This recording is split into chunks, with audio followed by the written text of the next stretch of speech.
Hello everyone, my name is Simone. I'm one of the main developers behind ViZual, and today I wanted to show you some tricks and some features that you might have missed about ViZual that will make your life easier, hopefully.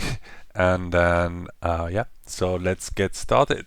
The first thing I wanted to talk about is how ViZual deals with asset. In the Getting Started video, I explained that all the assets in the asset folder from your project. And you can track those in the status bar at the bottom, which show you how many nodes you have and how many are connected right now to your main flow, how many assets you have, which is the right side, which how many are used. So 7 in this case, I have 7 assets and 7 of them are used. And then the size of all the assets in your folder as well as the size of all the assets used in the project. So to show that a bit better, I could create a new node here and then add a new background image. Again, I'll go to my desktop and I'll take this one, for example. Yes, copy. So you can see that it updated. And if I were to break this connection, you can see that one node is disconnected. And then this file is there still used in a node. So now if I were to delete this node completely, I'm back to 5. But it tells me, well, you have an asset that is not used. So I can see the difference in size. And a nice way to track all of that is to use the asset browser. You can access it by the little icon here, or you can press B on your keyboard. So once you open that, you have a lot of options in here. You can first of all see, well, all the file assets, that are not used. You can filter them by tag, by search, by type. You can also add tag yourself. For example, you can select this one and this one and this one and add a new tag that would be rooftop. And then I choose a new color and add. Now I have rooftop. And I can select these two and say remove the tag from these two. You can play with all of that. You can also, organize them. But the main thing that is really nice is that the usage. So you can tell that this one is unused. And you can either delete it by yourself by selecting and pressing delete, or if you have a lot of them, you can use clean project. So if you click on that, basically ViZual will track every asset that are not used anywhere in the project, but that are inside your asset folder. And you can have ViZual clean it up for you. So you can clean one asset here. You can also access that via the tool button, clean project, that directly does that. It's up to you. So in this case, I would do clean project, clean one asset. Are you sure? Yes. So now it disappears from there. And with this little icon, you can also open the folder right away. And now I can see that it's not there. And that's about it. That's how it works with the asset browser. It's a really nice way to organize your file, to tag them, and to make sure that you are not shipping a project with a lot of files that are not used, or you save space on your disk and all of that. I just wanted to add one thing is ViZual will anyway actually not export any file that are unused unless you explicitly say that you want that for whatever reason. So yeah, so this is about the asset browser. Again, I'm back now in the correct thing. So yeah. The next thing I wanted to talk about was the subgraph. And subgraph are basically a group of nodes. You can select multiple nodes and create a group, and you can instance and all of that, and it's really convenient to reuse part of your graph in different places. So let me show you what I mean. Here I'm going to create a few nodes. I'm going to create one here with 2 choices. I'm going to create one branching down and reconnect it. Now if I select these 3 nodes and right click, I can collapse to subgraph, and it creates a single node out of that. And on the detail panel, you can see, okay, I have 3 story tile, and it shows as well here.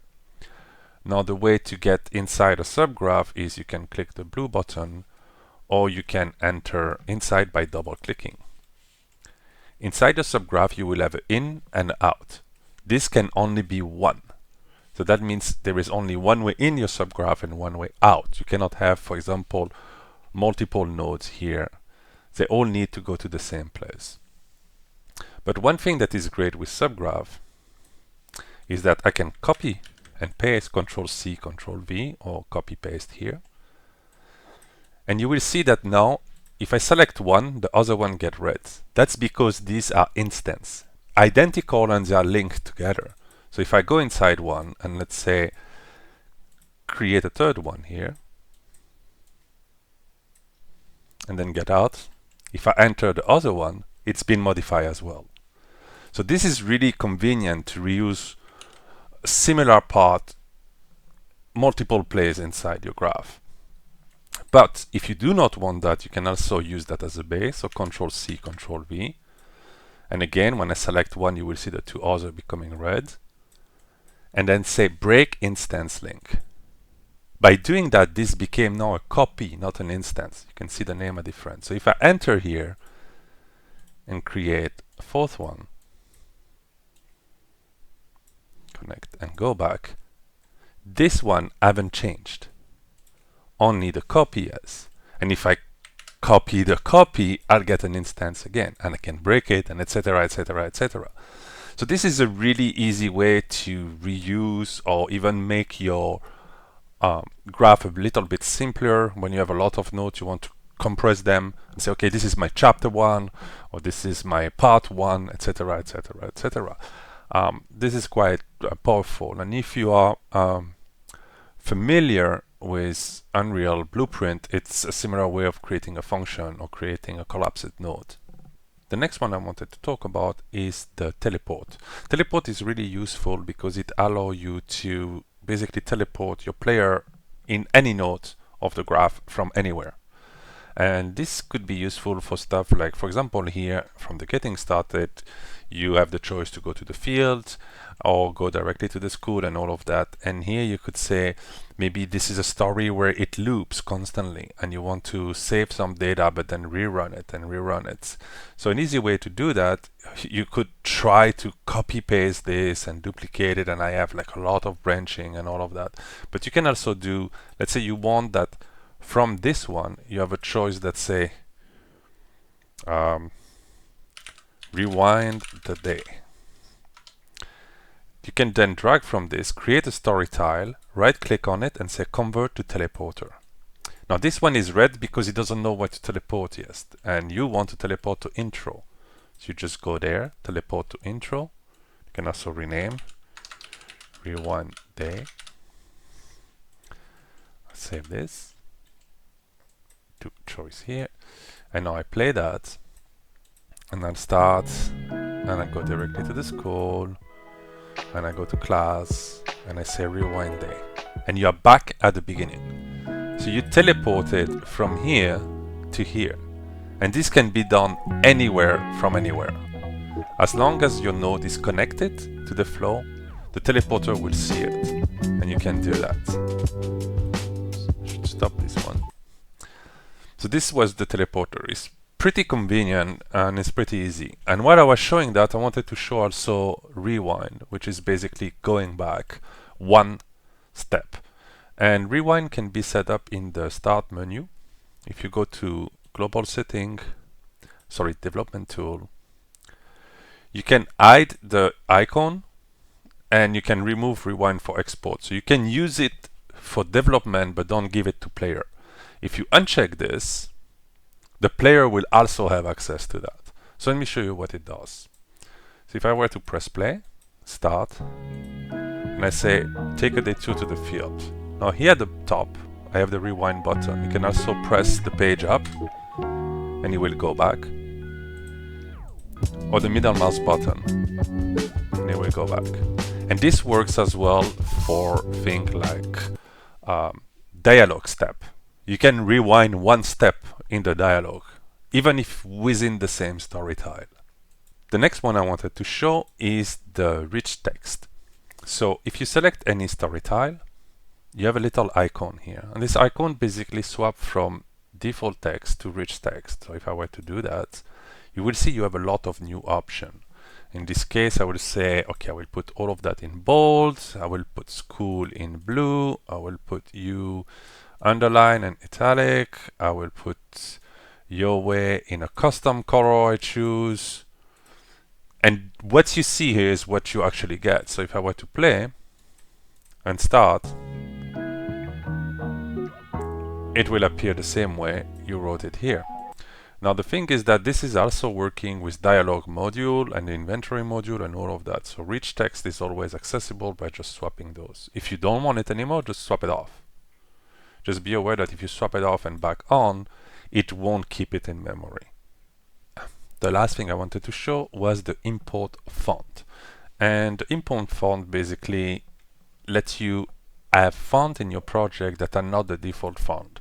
So ViZual basically use the default Windows, Mac, etc. fonts.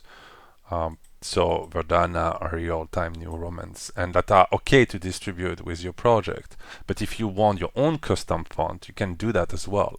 So there's two ways to access it, either through the tool import font or the asset browser import font. So if you do that, it will ask you, well, where is your TTF file? So you can select it, open, and ViZual will do a small check to make sure everything is okay and show you a preview. And then if you like the preview and everything is okay, you can name your font within ViZual. By default, it will use the default name of the font. And also a reminder that if you used paid font, make sure you can actually distribute them. And just click import font. When this is done, if you refresh your asset browser, you will see that it's there. And right now it's unused. It's not used anywhere. It gets automatically tagged with the font. So I'll close that. And now if I were to go to my text, in main font, I have my project font, which is Draw. And you can see the preview here as well. So if I were to play, the font are now taken inside the project. And this one is a bit small, so I'm gonna raise it a little bit. Oh, by the way, there is accessibility setting. If you, that shipped directly with ViZual. In setting, people can scale the font, and here you go. And now you have your font here as well. So if I go back to my asset browser, I can see that my font is actually used. So I can't delete it because it's being used right now. I wanted to show two more things actually. It's just for development purpose. It doesn't affect your game. It's just for you to have some quality of life thing. One of the first requests when we did the alpha was to get a dim feature. So if you go to development tool and click advanced dim display, all of your nodes that are not directly selected or connected to it will become dim. So you see that when I select a node, only the one connected to it will become lit. The other one will all dim automatically. So this is convenient when you have a big graph and you want to know where everything is going, and it's a better way to view it. The other thing is that if you select a bunch of nodes and you press the Q on your keyboard, it will align them. And that's about it for this video. I hope this helped. I hope you found something you might not have known about ViZual.